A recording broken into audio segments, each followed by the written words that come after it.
Afghanistan. Is it prepared for tourism? Is it secure? What exists? How insane should one be? These are all reasonable questions that can be asked. It should come as no surprise that Afghanistan is not the most popular tourism destination in the world, given that since the 1970s, invasions, war, insurgency, political instability, and a Taliban issue have made life challenging there. To get the answers to these questions, stay tuned to the video. However, it's important to remember that in the 1960s, Afghanistan used to be visited by tens of thousands of travelers traveling the hippie trail from Europe to India. Afghanistan is a magnificent, culturally varied, and aesthetically stunning nation. The lessons you may gain from the people of Afghanistan's experiences and tales could change your life. A trip to Afghanistan is definitely feasible with the correct team, careful planning, and safety measures. At the confluence of Central Asia and South Asia, Afghanistan, formerly the Islamic Emirate of Afghanistan, is a landlocked nation. It is surrounded by Pakistan to the east and south, Iran to the west, Turkmenistan to the northwest, Uzbekistan to the north, Tajikistan to the northeast, and China to the east and northeast. This region is known as the Heart of Asia. Every country has different visa and permit processes, so here we let you know about these legal requirements. Depending on where you apply, getting a visa for Afghanistan may or may not be a difficult process. Every Afghan embassy operates on its own terms, so depending on where you apply and where you intend to go in Afghanistan, various papers may be needed. Some applications must be submitted in person, while others can be sent through the mail. It's a good idea to have a letter of invitation from your host in Afghanistan, as well as a copy of their national identification card or certificate of incorporation, just to be safe. While many will still request it, certain consulates may need it and others may not.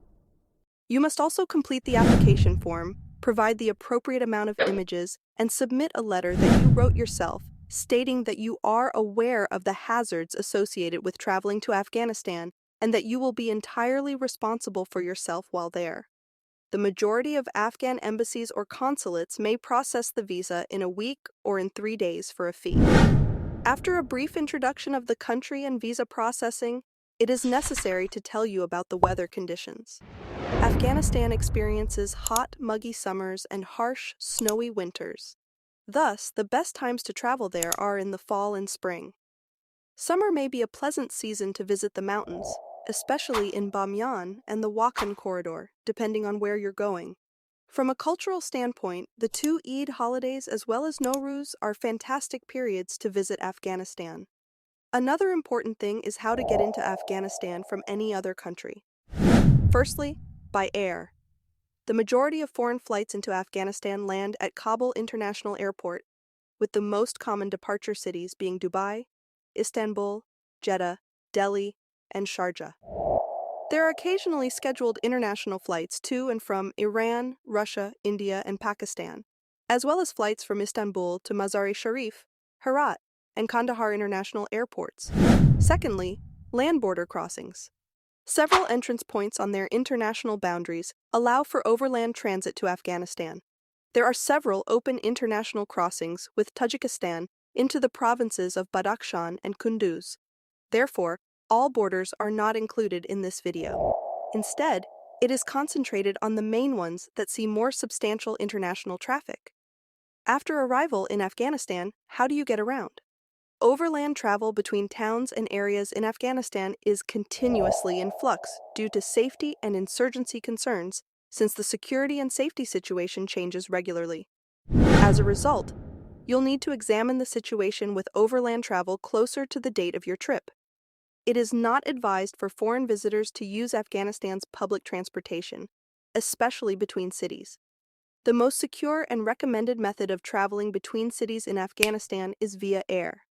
The majority of the country's largest cities are connected by air through Kabul with calm air, particularly Mazar-e-Sharif, Herat, and Kandahar. There is a chance that Kabul-Bamyan flights will soon restart. Now, here are regions that are suggested to visit in Afghanistan. Number 1. Kabul. Kabul, the capital of Afghanistan and its political hub, is home to almost 5 million people. Although it is safe to travel to Kabul, you should still exercise caution because there are occasionally terrorist incidents. Keeping a low profile is advised when walking around the city. Also bear in mind that the traffic is crazy here. It's advisable to limit your time in public places to no more than 30 to 45 minutes at a time. Number 2. Mazar Sharif and Balkh. This legendary city is one of the most forward-thinking in Afghanistan and is situated in the country's north-central region.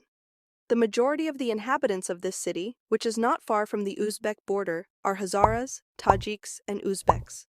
Located in Mazar Sharif is the Blue Mosque.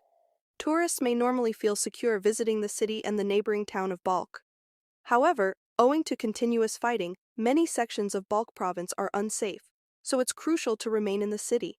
The route to the Uzbek border and the route to Kabul are both safe, but owing to fighting in the remote Baghlan and Kunduz provinces, anything can happen at any time. Number 3. Bamyan and Bandi Amir. Afghanistan's central Hazarajat region is centered in Bamyan. Shia Muslims known as the Hazara were harassed by the Taliban because they were thought to be heretics. The Hazara ethnic community in Afghanistan is currently one of the best educated, and visiting is safe in their own country. Of course, when in Bamyan, standard precautions should be followed. The Buddha niches and Band-e-Amir, Afghanistan's first national park, are located in this area. Due to the lack of regularly scheduled flights for the previous 2 years, getting to Bamyan might be difficult. Sometimes it is possible to go overland from Kabul, but because one must pass through Parwan province to get to Bamyan, one must keep a close watch on the situation there. Number 4. Parwan and Panjshir.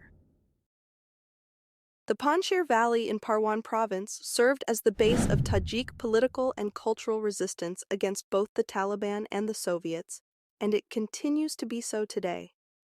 The valley is lovely, with little towns surrounded by snow-capped mountains, and is a great spot to go trekking. The area is close to Kabul and just to the northeast of the city. It is thought to be safe for travel. Number 5. Wakhan Corridor.